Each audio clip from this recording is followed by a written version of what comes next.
요한복음 6장 1절로 13절까지 말씀인데 앞에 PPT에도 나오니까 보시고 교독하셔도 좋습니다. 1절부터 12절까지 교독하시고 13절은 함께 읽겠습니다. 그 후에 예수께서 디베다의 갈릴리 바다 건너편으로 가시매 큰 무리가 따르니 이는 병자들에게 행하시는 표적을 보았음이로라. 예수께서 산에 오르사 제자들과 함께 거기 앉으시니 마침 유대인의 명절인 유월절이 가까운지라. 예수께서 눈을 들어 큰 무리가 자기에게로 오는 것을 보시고 빌립에게 이르시되 우리가 어디서 떡을 사서 이 사람들을 먹이겠느냐 하시니 이렇게 말씀하심은 친히 어떻게 하실지를 아시고 빌립을 시험하고자 하심이라. 빌립이 대답하되 각 사람으로 조금씩 받게 할지라도 200데나리온의 떡이 부족하리이다.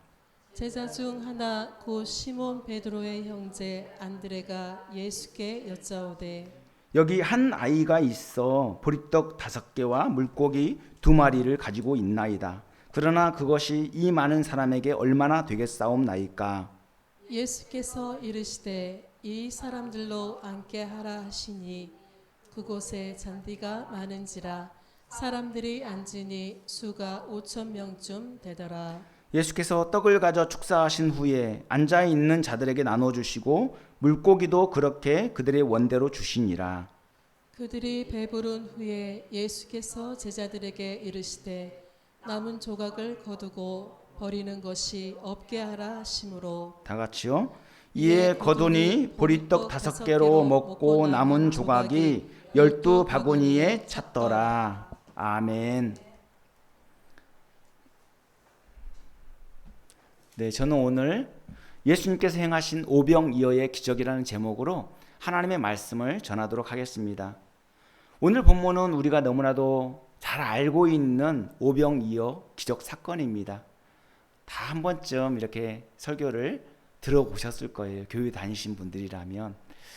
그만큼 익숙하게 알고 있는 본문인데 오병이어 사건은 사복음서에 모두 기록될 만큼 중요하게 다루고 있습니다.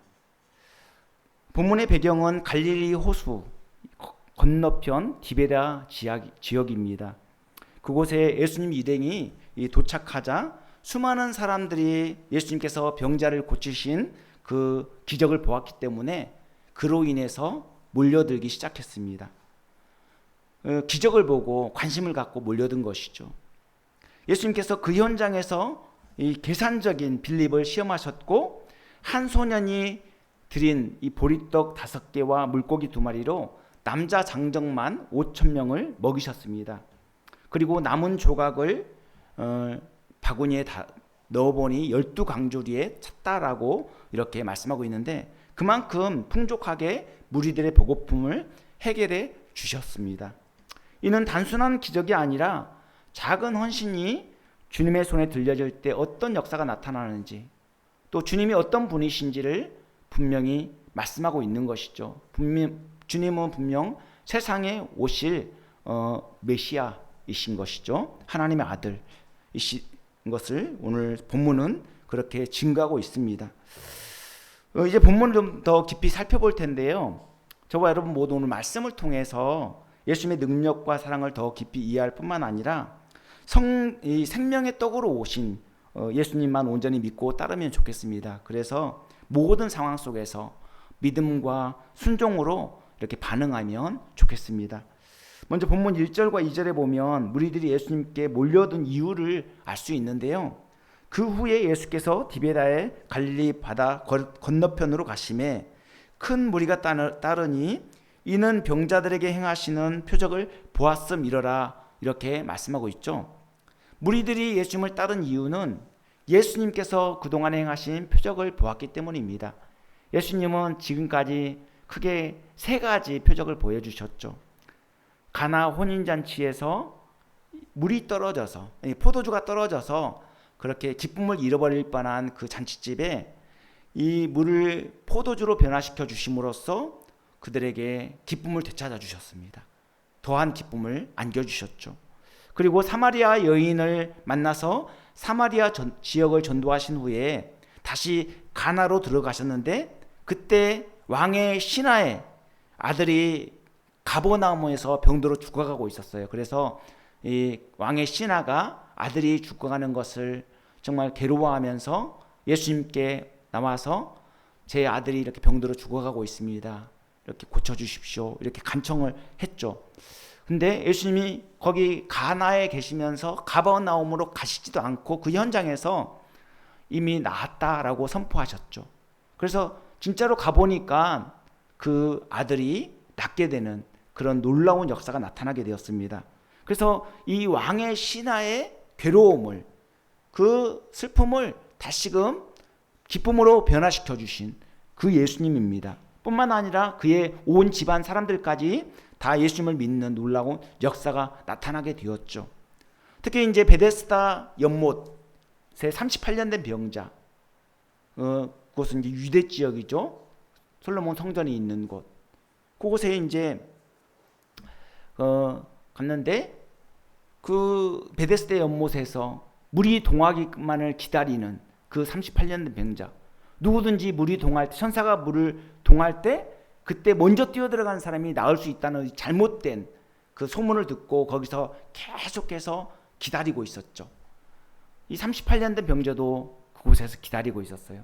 뭐 거기에는 38년 된 병자뿐만 아니라 다양한 병자들이 다 거기 모여들어서 기다리고 있는 상태였죠.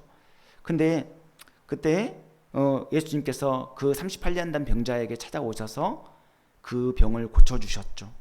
그래서 예수님이 어떤 분이신지를 똑똑히 보여주셨습니다. 이렇게 예수님은 생명과 심판에 주로 오셨어요.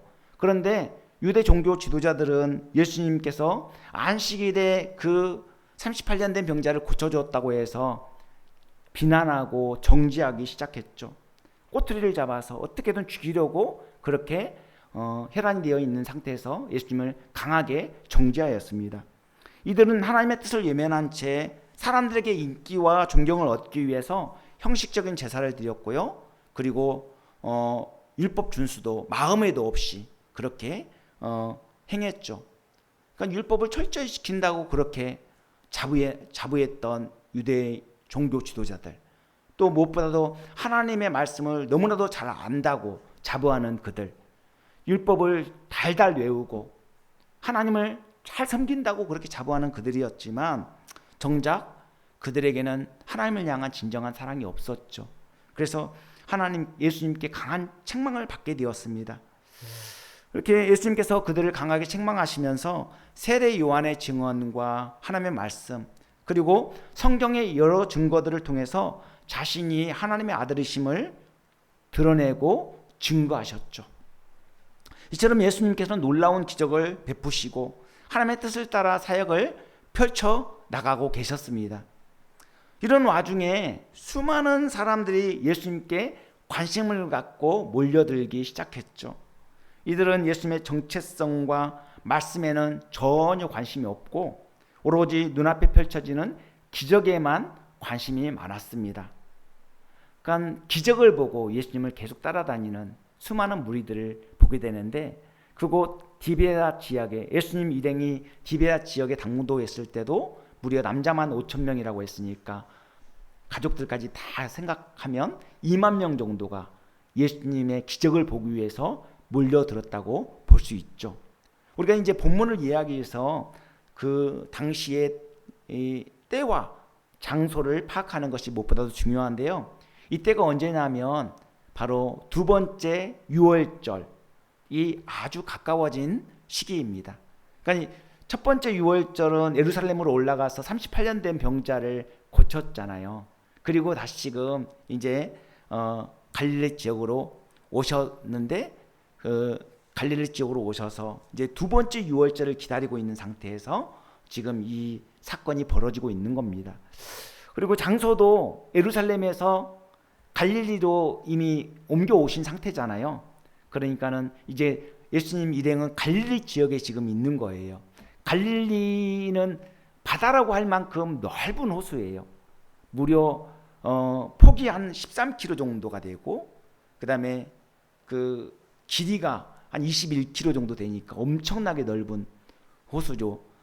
둘레길로 쭉 따라 돌아가면 한 53km 정도 되니까 얼마나 많은 시간이 걸리겠습니까? 차로 돌더라도 몇 시간이 걸리겠죠. 그렇게 넓은 호수가 바로 갈릴리 호수인데, 이 어느 지역에서 부르냐에 따라서 갈릴리는 다양한 명칭이 존재해요. 그래서 유대 지역에서는 갈릴리 호수라고 하고 바다라고도 하지만, 또 저쪽 편으로 넘어가게 되면 또 이 로마식 이름을 따서 디베라라고 바다라고도 하고, 이렇게 그 부르는 명칭마다 다 다릅니다. 근데 이제 이 디베라 지역으로 이제 그렇게 넘어가서 그곳에서 이렇게 도착해서 있었죠. 근데 산을 올라가 자리를 잡았다라고 말씀하셨는데, 산을 올라가 자리를 잡고 앉으셨다라고 말씀하고 있는데, 그곳에 이제 도착해서 자리를 잡게 되니까 수많은 무리들이 그곳에 몰려들게 된 거예요. 이 디베라라는 도시는 로마 황제 티베리우스를 기리기 위해서 헤롯 안티파스가 주 170년경에 세운 도시입니다. 그러니까는 어떤 의미가 있는 거죠. 그러니까 로마의 어떤 그 황제를 높이기 위해서 그렇게 분봉 왕이었던 헤롯 안티파스가 이렇게 그 지역의 그 도시 이름을 아예 디베라라고 이렇게 명명한 겁니다. 초기에는 이방적인 도시이다 보니까 유대인들이 거주하기를 꺼려했어요. 그런데 점차 유대의 학문의 중심지로 변모해 가게 되었죠. 그리고 예수님 일행이 산에 올랐다가 왔는데, 뭐 우리나라처럼 몇천 미터 되는 뭐 숲이 울창한 그런 산으로 이해해서는 안 되겠죠. 왜냐하면 팔레스타인 지역은 험산 줄령이 있는 것이 아니라 대부분 낮은 산으로 되었기 때문입니다. 그리고 2만 명 정도 운집하려면 넓은 개활지가 있어야 되잖아요. 그러니까는 그런 높은 산에 어떤 넓은 개활지가 어디 있겠습니까?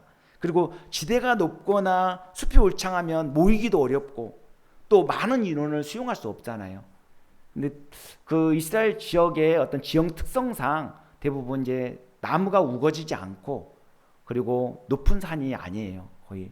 거의 돌산 그런 정도죠.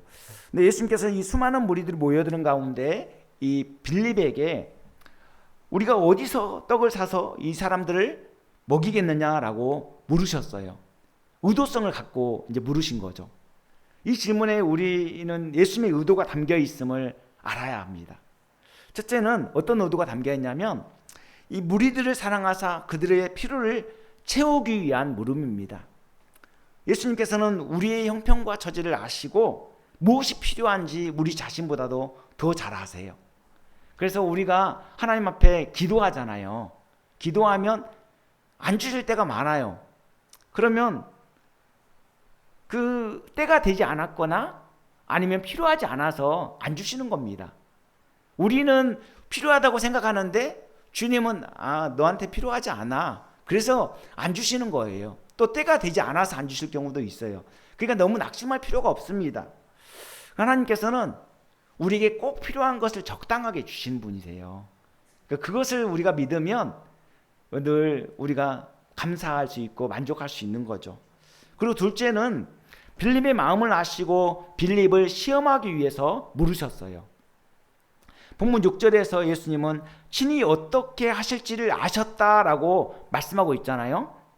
이처럼 모든 상황과 현실, 그리고 빌립의 마음까지도 꿰뚫어 보시고 의도적으로 질문을 하신 겁니다. 우리의 마음의 중심을 보시는 분이 누구십니까? 하나님이시잖아요. 그러니까 우리가 지금 어떤 생각을 갖고 있고 어떤 마음을 갖고 있는지 다 아세요. 우리 세상적인 잡념들을 다 떨치고 오직 하나님의 말씀에만 집중해야 되겠죠. 즉 예수님은 계산적이고 현실적인 이 빌립을 아시고 믿음을 바로 세우기 위해서 빌립에게 이런 질문을 하신 것이죠. 사실 예수님은 빌립 한 사람에게 질문을 하셨지만 빌립 한 사람의 믿음을 바로 세우기 위해서만 질문하신 게 아니라 거기에 제자들이 같이 있었잖아요. 예수님 일행, 제자들, 그들 모두를 훈련하시기 위해서 이런 질문을 하신 거예요. 제가 누군가에게 질문하면 그 누군가 그 사람에게만 해당되는 겁니까? 아니죠. 우리 모두에게 다 해당되는 거지 않습니까? 예수님이 이런 방법으로 이렇게 제자들을 훈련하셨어요. 그런 그 시험하시기 위해서 예수님이 이렇게 질문하셨는데, 이 시험은 제자들의 믿음을 한 단계 성숙하게 하고 성장하게 하는데 도움이 되죠. 빌립이 얼마나 계산이 빠른 사람인지 본문 7절을 보면 알 수 있는데요. 빌립이 예수님의 질문에 각 사람으로 조금씩 받게 할지라도 200데나리온의 떡이 부족하리이다 라고 대답하고 있지 않습니까? 더욱이 빌립은 지금 이 지역 베세다 출신이잖아요. 그러니까는 지금 상황을 너무나도 잘 알고 있단 말이에요. 그러니까는 얼마나 판단이 빠르겠습니까? 현실적이고 계산적이지, 그 지역 사람이지. 그러니까 얼마나 지금 빌립의 머릿속에 막 팍팍 돌아가겠죠. 그러니까 200데나리온의 떡이 필요하고 이 2만 명이나 되는 사람들을 먹이려면 도대체 이것을, 이 돈이 그만큼 많은 돈도 필요하고 어떻게 그걸 준비해 와야 되나, 뭐 이런 머리를 굴리겠죠. 이게 도저히 안 되는 거거든요. 그죠? 빌립이 말한 이 200데나리온은 무려 200일치 노동자 품삯입니다. 그러니까 1데나리온이 노동자 하루 품삯이거든요. 그러니까 200일치니까 얼마나 많습니까? 하루 품삯을 10만 원씩으로 계산하면 무려 얼마입니까? 2천만 원이나 되는 그런 엄청난 액수죠. 근데 이제 그 2천만 원이나 되는 돈이 있다 할지라도 사실 그 짧은 시간에 어떻게 그 많은 떡을 준비할 수 있겠어요? 그렇죠? 돈이 있어도 한꺼번에 주문을 2천만 원어치 떡을 주문하면 그 짧은 기간에 어떻게 준비할 수 있겠냐 이거죠. 떡집이 막 여기저기 막 사방팔방 돌아다녀도 그 떡을 조달하기는 쉽지 않을 겁니다. 불가능한 일이죠. 빌립의 계산은 굉장히 현실적이고 계산적이지만, 계산도 너무나도 정확했지만 믿음 없는 계산이었죠. 믿음이 없는 계산. 우리에게도 현실적이고 계산적인 본성이 그대로 남아 있어요. 그래서 어떤 일이 일어나면 막 계산이 빠르게 돌아가죠. 현실적이죠. 그래서 거기에 대해서 인간적인 어떤 마음을 가지고 그것을 해결해 보려고 하는 그런 경향이 있습니다. 그러나 믿음은 인간의 이성을 초월합니다. 믿음은 우리 이성으로 이해할 수 없는 영역이죠. 그래서 믿음은 바라는 것들의 실상이요 보이지 않는 것들의 증거라고 하잖아요. 성경을 보면 이해할 수 없고 납득할 수 없는 영역들이 너무나도 많이 전개되고 있어요. 그러나 예수님의 주권을 믿고 따라야 하는 것이 바로 우리에게 주어진 사명입니다. 자기를 부인하고 자기 십자가를 지고 예수님을 따라가는 것이 참된 제자의 도리이기 때문에 그렇습니다. 저와 여러분 모두 이해되지 않고 납득하지 않는, 납득될 수 없는 그런 상황을 맞닥뜨린다 할지라도 항상 믿음으로 반응하고 예수님만 따라가면 좋겠습니다. 예수님만 따라가다 보면 가는 길이 아무리 거칠고 험난해도 가장 복되고 좋은 길로 우리를 인도해 주실 것입니다. 딱 보면 막혀 있어요. 근데 가보면 또 열리고, 가보면 열리고, 하나님이 놀랍게 열어주시는 것들을 우리는 경험하게 되잖아요. 하나님은 때로 우리의 믿음을 세우기 위해서 시험할 때가 있습니다. 망하게 하려는 것이 아니라 더욱 예수님을 의지함으로써 풍성한 은혜를 누리게 하기 위함이죠. 그런 측면에서 하나님이 주시는 시험은 영적인 유익이 있습니다. 제가 한때 삼성전자 연구실에 근무한 적이 있는데, 당시에 지금은 이제 그런 브라운관 TV가 안 나오는데, 제가 입사할 때만 해도 브라운관 TV가 대세였습니다. 칼라 TV가. 그래서 칼라 TV 기구 설계를 담당하고 있었는데요. 그런데 제품을 시장에 내보내기 위해서 얼마나 많은 시험을 거치는지 몰라요. 신뢰성 시험을 해야 되죠. 또 각종 환경 시험을 해야 되죠. 그래서 다양한 시험을 다 거칩니다. 그것을 완전히 통과해야지만이 그렇게 또 필드 테스트를 하고 시장에 내보낼 수 있죠. 근데 이제 일정 높이에서 다양한 각도로 제품을 포장해서 떨어뜨립니다. 그래도 문제가 없어야 돼요. 기능상에 아무런 문제가 없어야 돼요. 그래서 그 낙하 테스트를 계속 이렇게 하게 되면 이게 자꾸 깨지고 그러면 거기 수정 보완하고 그렇게 해서 완벽하게 그것을 보완해야지만이 출하를 할 수 있는 것이죠. 그리고 이제 고온이나 저온에서도 시험하고 그리고 높은 습도와 건조한 환경에서도 이렇게 시험을 하게 됩니다. 그러니까 세계 모든 지역 우리와 똑같은 환경 기후 조건이 아니잖아요. 그러니까 이 칼라 TV가 세계 모든 지역에 다 판매가 될 수 있도록 그렇게 각양 환경 시험을 다 거치는 거예요.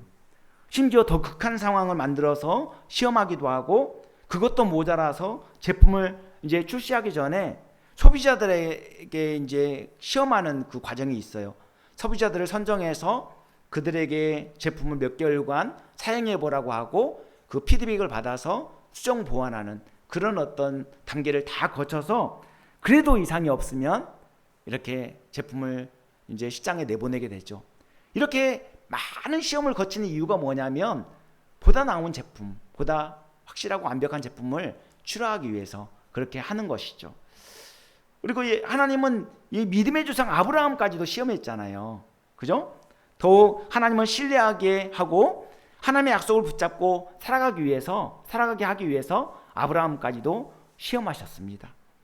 즉 이 순종을 통해서 구원받은 자로서 어떠한 삶을 살아가야 되는지 우리 모든 신자들에게 큰 울림을 주고 있죠.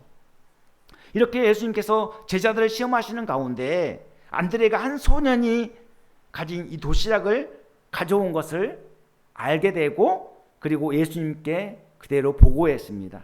그래서 본문 8절 9절에 보면 제자 중 하나 곧 시몬 베드로의 형제 안드레가 예수께 여짜오되 여기 한 아이가 있어 보리떡 5개와 물고기 2마리를 가지고 있나이다 라고 말씀하고 있죠. 안드레는 형제 베드로를 예수님께로 인도한 사람입니다. 오늘 본문에서도 안드레는 한 소년을 예수님께로 인도하게 되는데 이 도시락을 가진 이 한 소년을 예수님께 인도하는 역할을 잘 감당함으로써 그렇게 또 오병이어의 기적이 단초가 되게 되었습니다. 작은 도시락, 안드레가 보기에도 작은 도시락 하나로 많은 사람들 2만 명 가까운 이 사람들을 굶주림을 해결한다는 것은 무리라고 생각했을 겁니다. 그래서 이것은 도저히 불가능한 일이야, 어림도 없는 일이야 이렇게 생각해서 안드레가 뭐라고 얘기했냐면 그것이 이 많은 사람에게 얼마나 되겠사옵나이까 이렇게 비관적인 이야기를 하는 것을 보게 됩니다. 정말 이 보리떡 5개와 물고기 2마리로 이 2만 명이나 되는 사람은 어떻게 다 먹을 수 있겠습니까? 이렇게 지금 믿음 없는 이야기를 하고 있는 거예요. 그럼에도 불구하고 안드레는 있는 그대로 예수님께 보고했죠. 이것이 기적의 단초가 된 것입니다. 안드레 입장에서는 한 소년의 도시락이 해결책이 될 수 없다는 것을 알았지만 결국 그 소년을 설득해서 도시락을 예수님께로 전달해 드린 겁니다. 그리고 그 소년 입장에서도 우리가 순종을 엿볼 수 있는데요. 아무리 안드레가 설득한다 할지라도 이 소년이 그냥 거부하면 그만입니다. 아니 지금 보리떡 5개, 물고기 2마리, 도시락, 이 조그마한 도시락 제가 먹을게도 부족한 것 같은데 이거 가져가면 어떡합니까? 그 더군다나 소년이잖아요.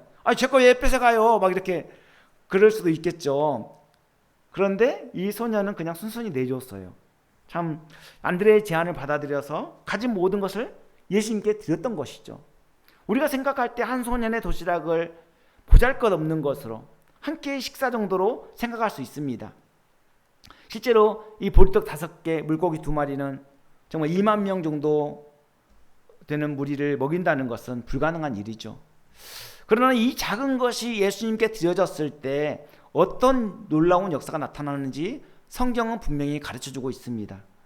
그 외에도 성경 곳곳마다 온통 헌신과 순종의 결실들이 얼마나 풍성한지를 말씀해주고 있죠. 그러니 헌신과 순종은 복을 받는 중요한 열쇠입니다. 예수님께서는 수많은 무리들을 잔디밭에 100명씩 50명씩 이렇게 질서 있게 앉히신 다음에 하나님께 감사 기도를 드리고 보리떡을 띄어서 각 사람에게 나눠 주었습니다. 그리고 물고기도 떼어서 사람들에게 나눠 주었죠. 그래서 본문 10절 11절에 보면 예수께서 이르시되 이 사람들로 앉게 하라 하시니 그곳에 잔디가 많은지라 사람들이 앉으니 수가 5,000명쯤 되더라. 예수께서 떡을 가져 축사하신 후에 앉아있는 자들에게 나눠주시고 물고기도 그렇게 그들의 원대로 주시니라. 이렇게 말씀하고 있습니다. 이런 모습을 어디서 많이 경험하지 않았습니까? 그죠? 바로 이 장면은 성찬을 예표하고 있는 거예요. 성찬. 우리 성찬식 때 떡과 포도주를 나누어 먹고 마시죠. 생명의 떡으로 오신 예수님을 살을 먹고 예수님께서 십자가에 흘리신 이 피를 상징하는 포도주, 언약의 피를 마심으로써 예수님과 연합을 의미하는 것입니다. 예수님은 요한복음 6장 35절에 내가 곧 생명의 떡이니 내게 오는 자는 결코 줄이지 아니할 것이라 말씀하셨습니다. 그리고 요한복음 6장 51절에도 나는 하늘에서 내려온 살아있는 떡이니 사람이 이 떡을 먹으면 영생하리라고 말씀하셨습니다. 그리고 요한복음 6장 55절에도 내 살은 참된 양식이요 내 피는 참된 음료로다라고 말씀하셨습니다. 뿐만 아니라 마태복음 26장 27절 28절에 보면 또 잔을 가지사 감사기도 하시고 그들에게 주시며 이르시되 너희가 다 이것을 마시라. 이것은 너 죄사함을 얻게 하려고 많은 사람을 위하여 흘리는 바 나의 피 곧 언약의 피니라. 이렇게 말씀하셨습니다. 그러므로 이 오병이어 기적은 단순히 육체적 양식 공급 차원이 아니라 예수님의 자기 희생과 생명의 공급을 의미하는 기적입니다. 즉 이 사건은 예수님이 하늘로서 내려온 생명의 떡이 되심을 계시한 사건이죠. 이 기적이 한 소년의 보잘것없는 도시락에서 비롯되었다는 것이 참으로 놀라운 일이 아니겠습니까? 저는 어릴 적 시골에서 자랐는데요. 우리 집에는 이게 작두샘이 있었어요. 근데 바로 이웃집에는 그 샘이 없어서 자꾸 우리 집으로 물을 길러 와야만 했고요. 세수할 때도 우리 집에 와서 이렇게 세수를 해야만 했습니다. 근데 작두샘 한번 보여주실까요? 예. 작두샘을 보면 수도꼭지만 틀면 물이 콸콸 쏟아지는 게 아니라 작두질을 해야 되는데 무조건 작두질 한다고 해서 물이 나오는 게 아니에요. 오랫동안 작두샘을 사용하지 않으면 물이 다 말라버리죠. 그래서 패킹에 물이 다 말라서 아무리 작두질을 해도 뻑뻑 소리만 나지 물이 나오지 않습니다. 그러니까 압력이 생기지 않으니까 물을 끌어올릴 수가 없는 것이죠. 이때는 어떻게 됩니까? 이때는 마중물 한 바가지를 딱 퍼서 작두샘에 부어야 돼요. 그러면 그 부어놓고 그냥 가만히 있는 게 아니라 막 작두질을 해야 되는 거죠. 마중물 한 바가지 붓고. 그러면 뻑뻑 막 소리 나다가 결국에는 압력이 생겨서 이 깊은 샘에 있는 물을 끌어올리게 되는 겁니다. 이렇게 그래서 물이 콸콸 쏟아지는 것을 경험하게 되고 거기 물이 막 쏟아질 때 더울 때 막 등목하면 그렇게 좋아요. 이렇게 어머니가 또 이렇게 작두질 해주면서 저는 이제 등목하고 그랬던 기억이 납니다. 이처럼 하나님께서 우리에게 은혜를 주실 때는 마중물 한 바가지를 원하셔요. 마중물 한 바가지. 즉 우리의 헌신과 순종을 원하신다는 겁니다. 그것이 어떤 결과를 가져올지 예측할 수 없죠. 그러나 힘들고 어려워도 일단 순종하고 나면 하나님의 풍성한 은혜를 경험할 때가 많아요. 그러므로 하나님께서 주시는 감동을 결코 가볍게 넘겨서는 안 됩니다. 그리고 무시하거나 외면해서도 안 됩니다. 하나님께서 헌신하고자 하는 마음을 주시면 그 즉시 순종하는 것이 좋습니다. 힘들고 어려워도 힘껏 순종하십시오. 일단 순종하고 보십시오. 그러면 오병이어의 기적을 경험하게 될 것입니다. 저의 삶을 돌아볼 때도 오병이어의 기적 같은 일들이 참으로 많았습니다. 2018년 3월에 저는 사역자로서 매일 교회에 가야 했고 그리고 학업 때문에 학기 중이었으니까 또 공부를 해야 했습니다. 매우 바쁜 상황이었죠. 또 더군다나 일을 병행하고 있었기 때문에 또 이렇게 납품도 다니고 일도 하고 삼중의 일을 이렇게 해야만 했기 때문에 너무나도 바쁜 상황이었어요. 그래서 월요일부터 뭐 그냥 쉴 틈이 없었죠. 근데 어떤 분이 전도폭발 훈련에 참여해보라고 이렇게 권유를 하는데 그 권유를 뿌리칠 수가 없었습니다. 그래서 저는 정말 그 바쁜 중에도 일단 순종해보자. 그래서 시간을 쪼개서 결국에는 순종해서 전도폭발 훈련에 참여하게 되었습니다. 그랬더니 그곳에서 3개월간 이제 훈련을 받게 되는데 훈련을 받는 중에 정말 귀한 분들을 만나게 되었고 그분들로부터 얼마나 많은 기도와 물질적 후원을 받았는지 모릅니다. 물론 이 모든 것이 하나님께서 그분들을 통해서 부어주신 은혜죠. 이 외에도 하나님께서 다양한 섬김의 손길들을 통해서 새벽교회를 여기까지 인도해 주셨습니다. 하나님께서는 작은 순종을 통해서 이런 엄청난 역사를 이루게 하신 것입니다. 그리고 코로나 상황인데도 더우나 추우나 지속적으로 전도를 했더니 한 분 한 분 정말 귀한 분들을 만나게 하셨어요. 그래서 지금 여기 앉아 계신 분들이 이렇게 또 전도를 통해서 오신 분들도 계시고 또 자원에서 오신 분들도 계시고 그렇지 않습니까? 더욱이 화초전도를 통해서 이렇게 또 은혜를 부어주셨는데 화초전도를 시작한 후에 하나님께서 11조 하시는 분들을 보내주신 거예요. 청년 때 이렇게 신앙생활을 했고 친하지도 않은 분들이었는데 그분들에게 어떤 감동을 주셔서 그 두 가정이 오셔서 이렇게 11조를 우리 새벽교회에 심고 싶다고 그렇게 해서 지금 2년 넘게 계속 11조 헌금을 우리 교회에 보내주고 계세요. 정말 그래서 이 천수답과 같은 우리 새벽교회가 이 재정적인 어려움을 극복할 수 있게 되었던 것이죠. 그리고 코로나에 걸려서 제가 이 귀에 염증이 생겨서 전정신경염 이 균형을 담당해주는 전정신경염에 염증이 생겨서 이게 어지러워서 제대로 서 있을 수가 없어요. 걷는 것도 막 비틀비틀해요. 걸을 때. 그러니까 막 처음에는 너무 이 전정신경염이 심할 때는 이게 자고 일어났더니 눈을 떴더니 막 하늘이 노랗고 막 빙빙 돌아요. 천장이 막 빙빙 돌아요. 그래서 기어갔어요. 화장실에도 기어다니고 밥 먹을 때도 기어다니고 막 그랬어요. 3일 동안을 그랬던 것 같아요. 전 그렇게 힘든 시간을 보냈는데 조금 이제 걸어다닐만 하니까 이렇게 계속해서 강단을 지켰죠. 새벽에도 나와서 기도하고 계속해서 강단을 지켰습니다. 눈물을 머금고 나와서 강단을 지켰더니 귀한 헌신자들을 보내주셔서 함께 믿음의 길을 걸으며 동역하게 하셨습니다. 이 모든 일이 어찌 우연이라고 할 수 있겠습니까? 하나님께서 믿음의 순종을 보시고 은혜와 긍휼을 베풀어 주신 결과라고 할 수 있죠. 그리고 이제 마지막으로 보면 본문 12절 13절에 그들이 배부른 후에 예수께서 제자들에게 이르시되 남은 조각을 거두고 버리는 것이 없게 하라 하심으로 이에 거두니 보리떡 5개로 먹고 남은 조각이 12바구니에 찼더라라고 증거하고 있습니다. 예수님께서 오병이어로 5,000명을 먹이신 후에 어떻게 하셨습니까? 남은 조각을 거두어서 버리는 것이 없게 하라고 명령하십니다. 그래서 거두어 보니까 남은 조각이 12광줄에 찼다라고 성경을 밝히고 있습니다. 예수님께서 한 소년이 가진 이 도시락으로 각 사람에게 보리떡과 물고기를 나누어 주신 것, 그것도 신기하잖아요. 그리고 더군다나 배불리 먹은 것도 신기하고 또 남은 조각이 12광줄에 가득 찼다는 것도 참 신기한 일입니다. 이처럼 예수님께서 각 사람의 필요를 채워주시되 만족할 만큼 풍성하게 채워주신다는 것을 알 수 있죠.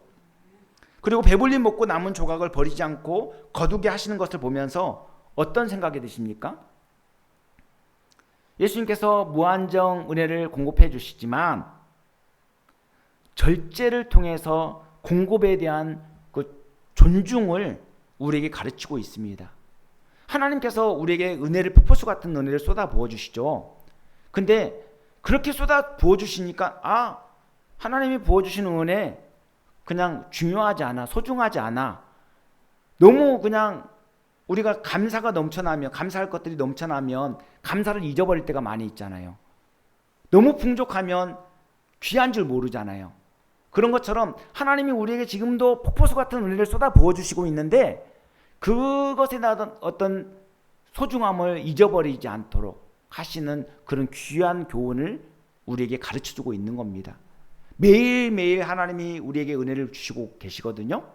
그러면 그 은혜를 우리는 소중하게 여기고 감사히 여기고 늘 하나님께 영광 돌리는 삶을 살아가야 되겠죠.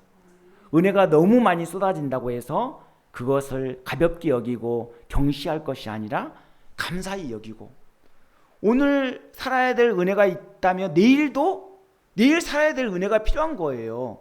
오늘 밥 먹었다고 해서 내일 밥 안 먹어도 된다는 그게 아니잖아요. 그죠? 오늘 필요한 은혜가 있고 내일 필요한 은혜가 있고 그때그때 필요한 은혜들이 있어요.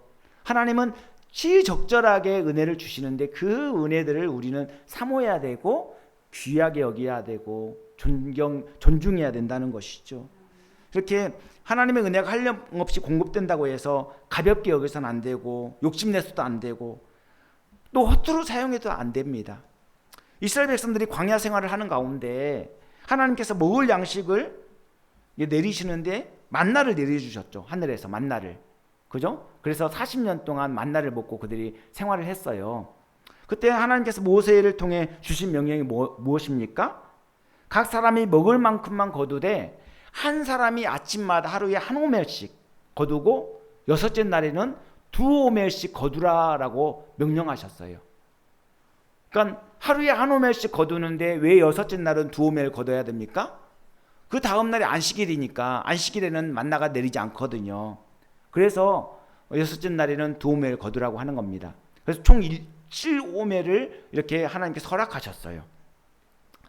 근데 이렇게 실제로 하나님께서 안식일에 만나를 내려주시지 않았는데 그런데도 믿음 없는 사람들은 하나님의 약속을 믿지 못하고 안식일에 만나를 거두러 나갔다가 만나를 거두지도 못하고 하나님께 혼난 사람들 있었죠.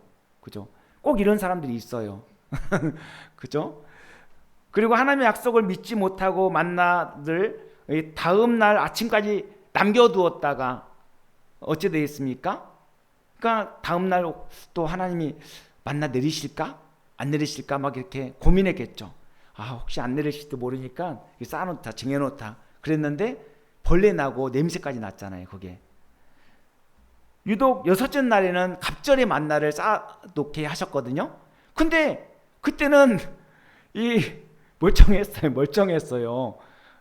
냄새도 나지 않고 벌레도 생기지 않았어요.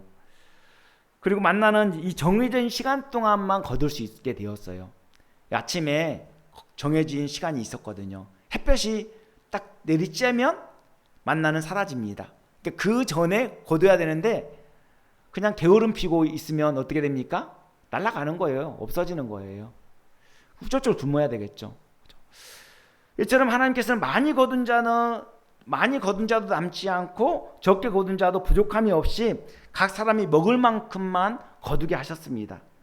풍족하게 내린다고 해서 결코 서투르 사용하지 않도록 각 사람에게 적당하게 하셨다는 말씀입니다. 하나님께서 각 사람의 필요를 아시고 풍족하게 주시되 적당하게 주시는 것을 우리는 확인할 수 있습니다. 그리고 남은 조각을 12강줄에 가득 채웠다라고 하는데 이 10이라는 숫자는 이스라엘 12지파를 의미하기도 하고요. 또 예수님의 12제자를 의미하기도 합니다. 그러니까 즉 이스라엘 전체를 의미하는 거죠. 이스라엘 전체. 그러니까 오늘날로 따지면 예수 믿는 우리 신자들 모두에게 하나님께서 하나님의 필요를 우리의 필요를 모두 풍족하게 채워주실 것이라는 하나님의 약속이 담겨 있는 겁니다. 오병이어 사건은 단순히 육적인 배고픔을 해결한 사건이 아니라 예수님의 생명의 떡이심을 계시한 사건이에요. 예수님은 스스로 하늘로서 내려온 산떡, 생명의 떡이심을 계시하시면서 우리의 영적 굶주림을 채우시기에 오셨죠. 그래서 예수님만 믿고 의지하면 그 안에서 생명을 얻고 참된 행복을 누릴 수가 있습니다. 우리는 오늘 말씀을 통해서 한 소년의 작은 도시락이 예수님의 손에 들려졌을 때 얼마나 놀라운 기적이 나타나는지 똑똑히 보게 되었습니다. 그리고 예수님이 어떤 분이신지 더 분명히 보게 되었죠. 예수님은 하늘로서 내려온 산떡입니다. 생명의 떡이시고 우리에게 생명과 행복을 주실 수 있는 분이십니다. 예수님은 이 말씀과 생명의 떡으로 오셔서 온 우주 만물을 주관하시고 다스리시는 우주 만물의 주인이시죠.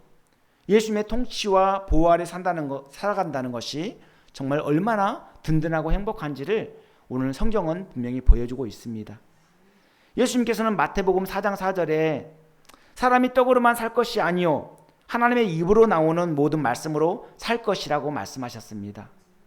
우리가 밥을 먹지 않으면 굶어서 죽는 것처럼 우리도 말씀 먹지 않으면 우리 영혼이 죽어요. 허기를 느끼고 또 결핍을 느끼게 되고 결국에는 말라 죽게 되겠죠. 영적인 공격이 끊임없이 계속되는 그런 상황 속에서 우리는 매일같이 하나님의 말씀을 먹어야 되고 또 예수님을 따라 믿음으로 살아가야 됩니다. 그래야만 우리의 승리가 보장되는 거예요. 말씀이 육신이 되어 우리 가운데 거하신 분이 누구십니까? 바로 예수님이잖아요. 우리는 예수 생명으로 살아가는 거예요. 말씀이 육신이 되어 우리 가운데 거하신 그 예수님의 생명을 갖고 살아가는 삶, 정말 그것이 복된 삶 아니겠습니까? 예수 믿는 순간 우리에게 예수의 영이 내주하게 되고 우리 안에 예수 생명이 들어왔죠. 그러므로 생명의 떡이신 예수님만 믿고 의지하는 삶이 우리에게 무엇보다도 중요합니다. 사랑하는 성도 여러분, 오늘 오병이어 사건을 통해서 하나님께서 베풀어 주신 은혜 더욱더 감사하시기 바랍니다. 그리고 예수님께서 친히 떡을 떼어 주신 것처럼 자신이 생명의 떡이 되셔서 내게도 주셨다는 것을 믿으셨으면 좋겠습니다. 예수님이 나의 생명의 떡이 되셔서 나에게 주셨다. 그러니까 내 안에 누가 계신다? 바로 예수님이 계신다. 나는 예수님과 연합된 자다. 그것을 확실히 믿어야 됩니다.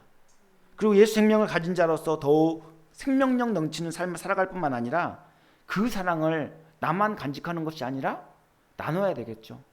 그 사랑을 나누고 그리고 베풀고 그 사랑을 실천해야 되겠죠. 바로 이것이 그리스도인의 삶입니다. 저와 여러분 모두 이렇게 예수 생명을 가진 자로서 복된 삶을 살아가면 좋겠습니다. 기도하겠습니다. 사랑과 은혜가 풍성하신 하나님, 우리는 오늘 말씀을 통해 예수님께서 한 소년의 작은 도시락으로 남자 장정만 5,000명을 먹이신 기적을 보게 되었습니다. 예수님은 온 우주 만물을 다스리시며 각 사람의 모든 필요를 공급하시는 말씀과 생명의 주인이십니다. 갈릴리 호숫가 빈들에 모인 무리들, 그들의 굶주림을 긍휼히 여기사 오병이어의 기적을 베푸신 것을 통해 우리 영혼의 갈급함까지 채워주시는 예수님의 사랑을 더 깊이 깨닫게 됩니다. 세상에 그 무엇으로도 채울 수 없는 허기와 결핍을 예수님만이 채울 수 있다는 것을 믿습니다.